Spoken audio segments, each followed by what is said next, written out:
Hello students, welcome to my YouTube channel. आज हम लोग class 10 English book chapter 4 from the diary of Anne Frank पढ़ेंगे। ये जो स्टोरी है वो एनी फ्रैंक नाम की एक लड़की है, वो डायरी लिखती है, उसके डायरी का एक पार्ट है। तो हम लोग देखते हैं। इस चैप्टर का स्टार्टिंग में दिया हुआ है बिफोर यू रीड, मतलब इस चैप्टर को पढ़ने से पहले कुछ इंट्रोडक्शन दिया हुआ है एनी फ्रैंक के बारे में।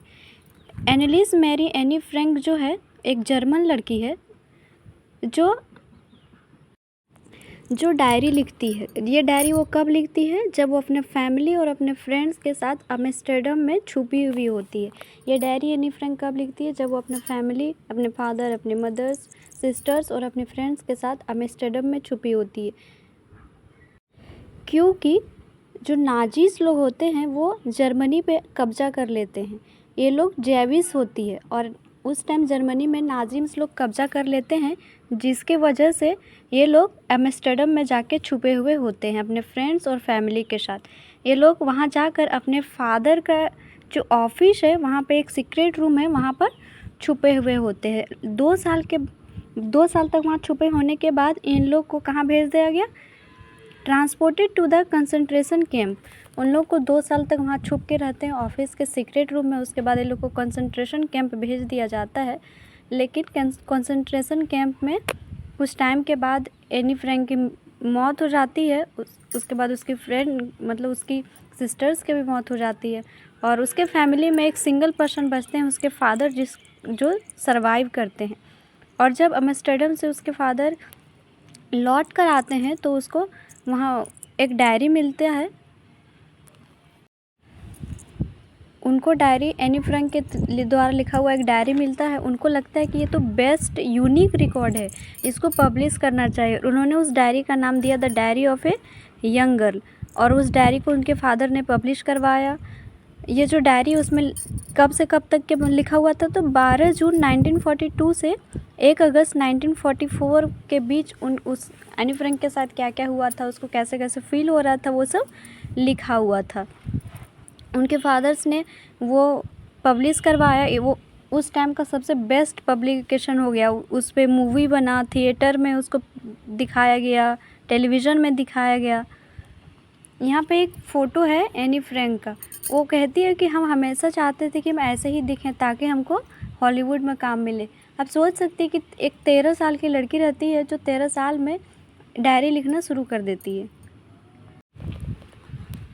चैप्टर स्टार्ट करते हैं। Writing in a diary is a really strange experience for someone like me.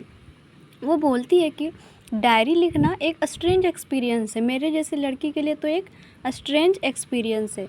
Not only because I have never written anything before, इसलिए नहीं कि आज से पहले हमने कुछ भी नहीं लिखा, but also because it seems to be the letter on neither I nor any one else will be interested in the musing of 13-year-old school girl। इसलिए भी क्योंकि हमको नहीं लगता कि आज से कुछ टाइम के बाद कोई भी इस डायरी को पढ़ने में इंटरेस्ट दिखाएगा। एक 13 साल की छोटी सी बच्ची के दिमाग में क्या क्या चल रहा है, उसको कोई पढ़ने में इंटरेस्ट दिखाएगा। ओह वेल इट डजेंट मैटर। फिर बोलती कोई बात नहीं, हम मेरे लिए तो मैटर ही नहीं करता। आई फील लाइक राइटिंग, लेकिन हमको लिखने का मन कर रहा है। And I have an even greater need to get all kinds of things off my chest. मुझे लिखने का मन कर रहा है और लिखने से जो मेरा जो फीलिंग्स है, जो मेरा दिल है, वो भी हल्का होगा। Paper has more patience than people. Anne को लगता है कि पेपर के पास आदमी से ज़्यादा पेशेंस होता है। I thought of this saying on one of those days when I was feeling a little depressed. ऐसा वो तब सोचती है जब एक दिन वो अपने घर में अकेले बैठे हुए डिप्रेस्ड, उसको डिप्रेशन जैसा थोड़ा सा फीलिंग होता है, उदास बैठी हुई रहती है। And was sitting at home with my chin in my hands, और अपने गाल में हाथ दे के बैठी हुई रहती है। तब उसको फील होता है कि पेपर के पास ज़्यादा पेशेंस होता है आदमी की अपेक्षा। बोर्ड एंड लिस्टलेस, वो अपने घर में बोर हो रही होती, wondering whether to stay in or go out, वो सोच रही होती कि घर में रहें कि बाहर खेलने जाएं। I finally stayed where I was brooding, वो फाइनली सोचती कि हम यहीं रहेंगे। Yes paper does have more patience, उसको वो खुद सोचती हाँ पेपर के पास ज़्यादा पेशेंस होता है। And since I am not planning to let any one else read this stiff back notebook gradually. और बोलती कि पेपर के पास तो ज़्यादा पेशेंस होता है और हम इसलिए नहीं ना लिख रहे हैं कि कोई मेरा पढ़े, हम तो अपना मन को हल्का करने के लिए लिख रहे हैं। Refer to as a diary, और उसको वो सोचती कि एक डायरी लिखेंगे। Unless I should ever find a real friend, और इस डायरी को तब तक किसी को पढ़ने नहीं देगी जब तक उसको कोई रियल फ्रेंड ना मिल जाए। It probably want make a bit of difference. बोलते कि हम इस डायरी को अपना ट्रू फ्रेंड बनाएंगे और हम इस डायरी को तब तक किसी को पढ़ने नहीं देंगे जब तक हमको कोई ट्रू फ्रेंड ना मिल जाए। Now I am back to the point that prompted me to keep a diary in the first place, I don't have a friend. बोलते कि चलो हम डायरेक्ट मेन पॉइंट पे आते हैं कि हम डायरी क्यों रखना चाहते हैं। हम डायरी इसलिए रखना चाहते हैं क्योंकि हमारे पास कोई ट्रू फ्रेंड नहीं है। Let me put it more clearly, और आपको और अच्छे से बता दें, since no one will believe that a 13-year-old girl is completely alone in the world. और कोई ऐसा बिलीव भी नहीं करेगा कि एक 13 साल की लड़की अकेले है। वो ऐसा बिलीव भी नहीं करेगा, किसी को बताएंगे कि हम 13 साल के हैं और हम अकेले हैं। एंड आई एम नॉट, और ऐसा है भी नहीं, हम अकेले हैं भी नहीं। I have loving parents and A 16-year-old sister.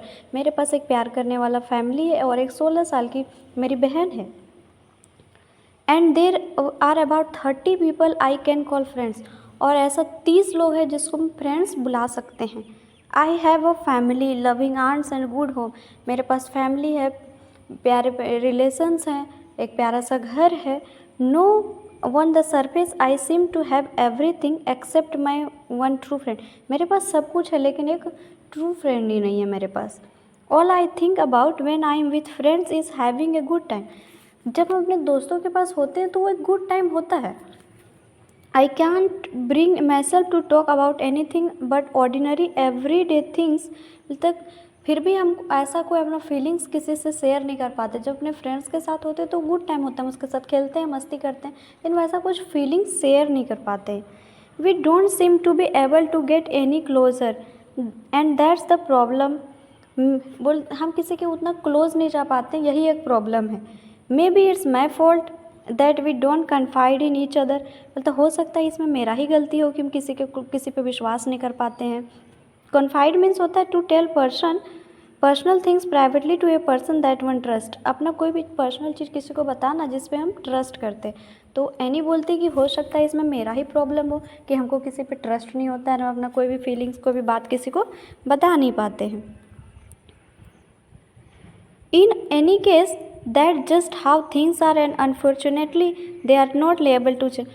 फिर बोलती कोई जैसा भी हो, लेकिन बात तो यही है कि मेरे पास कोई ट्रू फ्रेंड नहीं है और ना ये चेंज भी नहीं हो सकता, हम इसको चेंज भी नहीं कर सकते। This is why I have started the diary.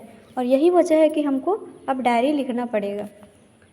To enhance the image of this long awaited friend in my imagination, I don't want to jot down the facts in the diary। तो कि बहुत दिन से तो हम ऐसे true friend का wait कर रहे हैं और जब हमको कोई ट्रू फ्रेंड मिल गया तो हम इसमें ऐसा कुछ नहीं लिखेंगे जैसे सब कोई लिखता है एकदम पॉइंट टू पॉइंट फैक्ट, वैसा हम कुछ भी नहीं लिखेंगे। But I want the diary to my friend. हम डायरी में ऐसा लिखेंगे जैसे लगेगा कि मेरा फ्रेंड है, हम अपने फीलिंग्स को शेयर करेंगे। And I am going to call this friend Kitty. और हम इसको डायरी नहीं बुलाएंगे, हम अपना इसको एक नाम देंगे किट्टी, और वो अपने डायरी को नाम देती है kitty.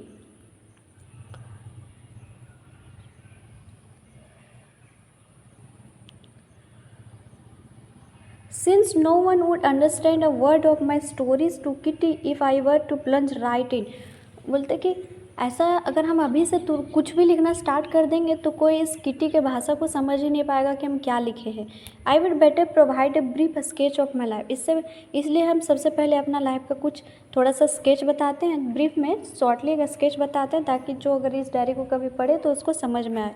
Much as I dislike doing so. उतना हमको ये सब बताने में पसंद नहीं है, लेकिन फिर भी हम थोड़ा बहुत अपने बारे में बता देते हैं। My father the most adorable father I have ever seen. वो बताती है कि मेरे पिता हैं जो सबसे अच्छे इंसान हैं। वो अपने लाइफ में आज तक हमने उससे अच्छा इंसान नहीं देखा। I didn't marry my mother until he was 36 and she was 25। जब मेरे फादर मेरी 36 ईयर्स के थे तब उन्होंने मेरी मदर से शादी किया था जब मेरी मदर 25 ईयर्स की थी। My sister Margot was born in Frankfurt in Germany in 1926, और उसकी जो बहन है वो 1926 में जर्मनी में जन्मी। आई वॉज बोर्न ऑन 12 जून 1929, और खुद मैं एनी फ्रैंक का जन्म 1929 में होता है। 1926 में उनकी बहन जन्म लेती है और 1929 में Anne Frank. I lived in Frankfurt until I was 4, और जब हम लोग 4 साल के जब तक हम लोग थे तब तक हम लोग फ्रैंकफर्ट में रहे। माई फादर एमिग्रेटेड टू हॉलैंड इन 1933, और मेरे पिताजी 1933 में हॉलैंड शिफ्ट कर गए। My mother Edith Hollander Frank went with him to Holland in September, और सितंबर में मेरी माँ भी हॉलैंड शिफ्ट कर गई पापा के पास। While Margot and I were sent to Aachen to stay with our grandmother, और उसके बाद हमें और मेरी बहन को दादी के पास छोड़ दिया गया एचेन में। Margot went to Holland in December, और मार्गोट भी दिसंबर में हॉलैंड चली गई। And I followed in February when I was plunked down on the table as a birthday present for Margot, और हम खुद दिसंबर में चले गए। ऐसे ले जाकर हमको वहाँ पटक दिया गया जैसे मार्गोट का कोई बर्थडे गिफ्ट हो। I started right away at the Montessori nursery school, और फिर मेरा एडमिशन मॉन्टेंसरी नर्सरी स्कूल में करा दिया गया। I stayed there until I was 6, और उस स्कूल में हम 6 ईयर्स तक रहे, मतलब जब हम 6 साल के हो गए तब तक वहाँ रहे। At which time I started in the first form in the 6th form of my teacher was Mrs Kuperus the headmistress, और उस स्कूल में एक टीचर थी मिस्टर क्यूप्रस, हेड मिस्ट्रेस थी। At the end of the year we were both in tears as we said a heartbreaking farewell, और जब हम उस स्कूल से जा रहे थे तो मैं और मेरी जो हेड मिस्ट्रेस थी मिसेस क्यूप्रस, वो दोनों के आंखों में आंसू था। वो हार्ट ब्रेकिंग फेयरवेल था। In the summer of 1941 grandma fell ill and had to have an operation, और 1941 में मेरी जो दादी है वो बीमार हो गई और उसका एक ऑपरेशन हुआ। So my birthday was passed with little celebration, इसलिए उस साल का जो मेरा बर्थडे था वो छोटा सा सेलिब्रेशन में पास हुआ। ये एक डायरी है, ये डायरी का पार्ट इस चैप्टर में दिया गया। तो इसमें जो एनी फ्रैंक है वो खुद के बारे में बता रही है, तो यहाँ पे जो आई यूज हो रहा है वो एनी फ्रैंक के लिए यूज हो रहा है। ग्रैंडमा डाइड इन 1942, और उनकी जो दादी है वो 1942 में डेथ कर गई। No one knows how often I think of her and still love her, कोई इस बात को जान नहीं सकता कि हम उसको कितना मिस करते हैं और कितना उसको प्यार करते थे। This birthday celebration in 1942 was intended to make up for the other, और जब 1942 में एनी फ्रैंक का बर्थडे मनाया गया, बहुत धूमधाम से मनाया गया ताकि पिछले साल जो बर्थडे नॉर्मली मनाया गया था वो मेकअप हो जाए। And grandma's candle was lit along with the rest, और एक कैंडल एक्स्ट्रा जलाया गया था ग्रैंडमा के लिए, दादी के लिए।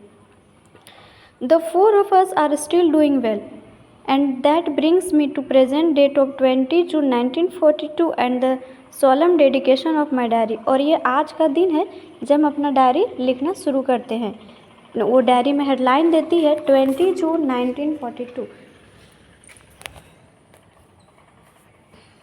अब वो डायरी लिखना शुरू करती है। डियरेस्ट किटी शुरू करती है, dearest Kitty, our entire class is quaking in its boots, बोलते हमारा जो पूरा क्लास है वो काँप रहा है, उस डर से काँप रहा है। क्वेकिंग इन बूट्स मीन्स होता है shaking with fear and nervousness, पूरा क्लास जो है वो डर रहा है, नर्वस है। The reason of course is forthcoming meeting in which the teachers decide who will move up to the next form and who will kept back। ये सब स्टूडेंट्स क्यों डर रहे हैं, उसका रीज़न ये है कि वो एक मीटिंग होने वाला है जिसमें डिसाइड होगा कि कौन सा बच्चा अगले क्लास में जाएगा और कौन सा बच्चा इसी क्लास में रुक जाएगा। इसलिए आज पूरा क्लासरूम जो है डर से, नर्वस से काँप रहा था, और रीज़न ये था कि एक मीटिंग होने वाला था, उसमें डिसाइड होता है कि कौन सा बच्चा अगला क्लास जाएगा और कौन सा बच्चा इसी क्लास में रहेगा। Half the class is making bets, आधा क्लास तो बेड्स लगाने में बिजी था। GN and I laugh ourselves silly at the 2 boys behind us, CN and जैकीज।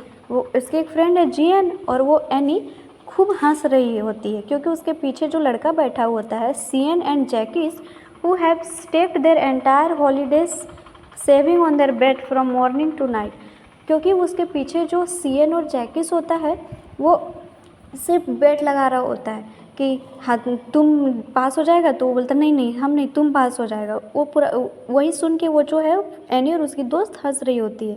From morning to night it's you are going to pass, no I am not. वो लोग एक ही बात बोल रहा था, तुम पास हो जाओगे, तो वो बोलता था नहीं हम नहीं होंगे। Yes you are, no I am not. Even GS pleading glances and my angry outburst can't calm their down. और बीच बीच में वो जो सीएन थे वो लोग को चुप भी करा रही थी, हम उस पर गुस्सा भी हो जा रहे थे, लेकिन फिर भी वो लोग वैसे ही करे जा रहा था। If you ask me there are so many dummies that about a quarter of the class should be kept back. बोलते कि अगर हमसे पूछा जाए तो इस क्लास में बहुत सारे बेवकूफ़ हैं, और हमको लगता है कि 1/4 जो स्टूडेंट्स हैं उसको इसी क्लास में रहना चाहिए। But teachers are the most unpredictable creatures on the earth. लेकिन टीचर्स जो है मोस्ट अनप्रिडिक्टेबल क्रिएचर है, ये क्या करेंगे किसी को नहीं पता। मेरे ख्याल से तो आधा बच्चा तो इसी क्लास में छोड़ देना चाहिए, एकदम डमी से सब। ऐसा एनी फ्रैंक बोलती। आई am not so worried about my girlfriends and my self. बोलते कि हमको उतना टेंशन नहीं हो रहा था, ना ही मेरे अपने दोस्त के बारे में, ना हमें अपने बारे में। We will make it. हम लोग को पता था कि हम लोग पास हो जाएंगे। The only subject I am not sure about it's math. एक ही सब्जेक्ट था जिसमें हम उतना श्योर नहीं थे, वो था मैथ।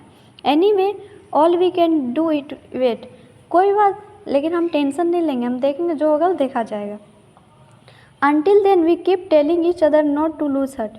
हम तब तक सबको बोल रहे थे कि उम्मीद मत हारो, जो होगा वो देखा जाएगा। I get alone pretty well with all my teachers. मेरा जो रिलेशन है सारे टीचर्स के साथ तो बहुत अच्छा है। There are 9 of them, 7 men and 2 women। 9 teachers हैं, उसमें सबसे मेरा रिलेशन तो बहुत अच्छा है। Mr Keesing the old fogey who teach math. लेकिन एक मिस्टर केसिंग है जो मैथ पढ़ाते हैं, वो पुराने विचारों वाले हैं। Was annoyed with me for ages. उसका और मेरा नहीं बनता है।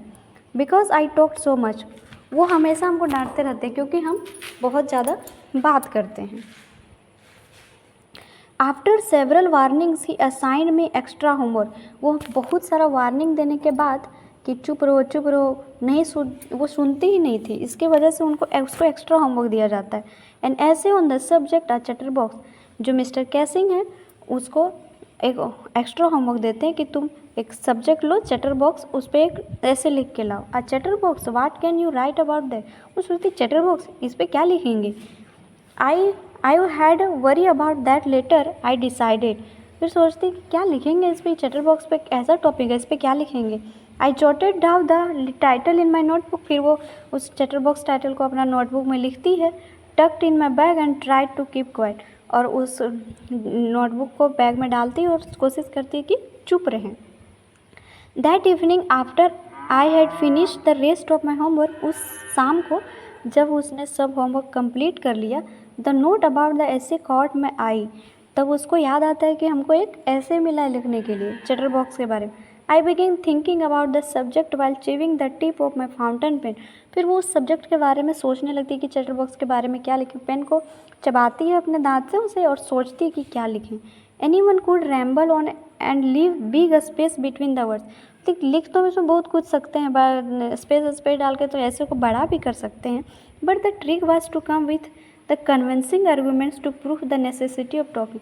लेकिन हम ऐसा लिखेंगे नहीं, कुछ ऐसा लिखेंगे ताकि सर को लगे कि बात करना एक एकदम नेसेसरी चीज़ है। I thought and suddenly I had an idea. मैं सोच रही थी तभी उनको एक आइडिया आया। I wrote the 3 pages mister Keesing had assigned me and was satisfied. हम उस चैटर बॉक्स पे 3 पेज का ऐसे लिखें, मिस्टर केसिंग को दिखाएं और उसको पसंद भी आया। आई argued that talking is a student's trait and that I would do my best to keep it under control। वो लिखती है उसमें कि जो बात करना जो है स्टूडेंट्स का हक है, स्टूडेंट्स को बात करना चाहिए। और वो बोलती है कि ऐसा मेरी मम्मी जो है वो भी खूब बात करती थी और ये हमको इनहेरिटेंट मिला है। But I would never be able to cure myself of the habit since my mother talk so much. बोलती कि और हम इससे अपने आप को हटा भी नहीं सकते क्योंकि ये हैबिट हमको अपनी माँ से मिला और मेरी माँ भी बहुत ज़्यादा बात करती है। ये उसका इनहेरिट ट्रेड्स है, ये उसका जेनेटिक्स है। Mr Keesing had a good laugh at my arguments, और मिस्टर केसिंग जो ये सुन के खूब हंसते हैं। But when I proceed to talk my way through the next lesson he assign me a second ऐसे, लेकिन स्टार्टिंग में तो खूब हंसते हैं वो उसका ऐसे देख के, लेकिन फिर भी अगर वो दूसरा लेसन जब वो पढ़ाने लगते हैं फिर वो बात करती है, चुप ही नहीं रहती है। तो वो सेकेंड ऐसे लिखने दे देते हैं। He assigned me a second essay, this time it was suppose to be on an incredible chatterbox. तब वो बोलते हैं कि तुम सेकेंड ऐसे लिखो, और अब इस बार का टॉपिक रहता है an incorrigible chatter box.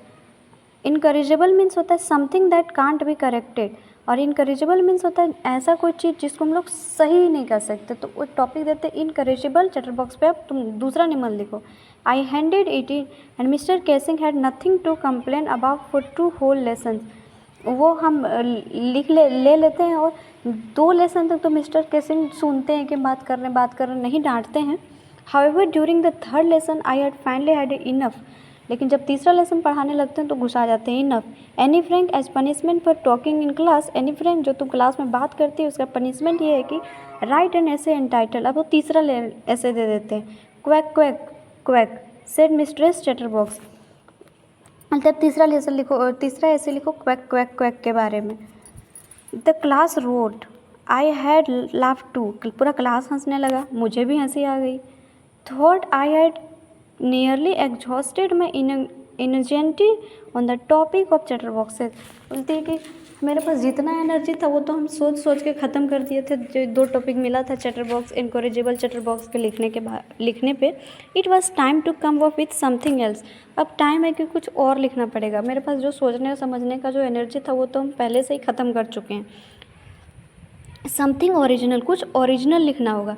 My friend Saini who is good at poetry, फिर उसे याद आता है कि उसकी एक दोस्त है सैनी जो पोइट्री में बहुत अच्छी है। Offer to help me write the essay from beginning to end in verse, फिर वो उसको ऑफ़र करती है कि हम तुम्हारा हेल्प करेंगे ऐसे लिखने में, पोइट्री में वर्स के फॉर्म में लिखने, शुरू से अंत तक वर्स के फॉर्म में लिखने में हेल्प करेंगे। And I jumped for joy, और तब वो खुशी से उछल पड़ती है। Mr Keesing was trying to play a joke on me with this ridiculous subject. Mr Keesing जो है वो हम पर मजाक बनाना चाह रहे थे, इसलिए वो बार बार ऐसा टॉपिक दे रहे थे। But I had make sure the joke was on him, लेकिन हम अपने आप में सोच लेते हैं कि इस बार जोक मेरे ऊपर नहीं, जोक उसके ऊपर बनेगा। I finished my poem and it was beautiful, हमने अपनी फ्रेंड सैनी के साथ मिलकर पोएम कंप्लीट किया और ये बहुत सुंदर था। It was about a mother duck and a father swan, ये जो पोएम था एक मदर डक के बारे में और फादर स्वान के बारे में था। विथ 3 बेबी डकलिंग, एक मदर और एक फादर, एक मदर डक थी, एक फादर स्वान था और उसके 3 बच्चे थे। Who were beaten to death by the father, जिसको तीनों बच्चों को उसके फादर्स ने मार दिया। क्यों? दे क्वैक टू मच, क्योंकि वो बहुत ज़्यादा बात करता था। Luckily mister casing took the joke the right way, वो ऐसा लिखती है लेकिन किस्मत अच्छा था कि वो मिस्टर केसिंग जो है उस जोक को राइट वे में लेते हैं। He read the poem to the class adding his own comments, वो उस पोएम को क्लास में पढ़ के सुनाते हैं और अपना कमेंट्स उसमें ऐड करते हैं। And to several other classes as well, और दूसरे क्लास में भी वो पढ़ के सुनाते हैं। Since then I have been allowed to talk and haven't been assigned any extra homework, और उसके बाद से मिस्टर केसिंग जो है हमको अलाउ कर देते हैं बात करने के लिए और दूसरा कोई एक्स्ट्रा होमवर्क भी नहीं देते हैं। वो ऐसा पोएम ही लिखती है कि जो एक श्वान रहता है, एक डक रहता है, उसके 3 बच्चे रहते हैं और तीनों बच्चों को उसके पिता मार देते हैं क्योंकि बहुत ज़्यादा बात करते हैं। इसमें जो है स्वान मिस्टर केसिंग को दिखा रहा था कि बात करने से किसी को जान ले लिया। इससे मिस्टर केसिंग को लगा कि ये बहुत गलत है, बात करने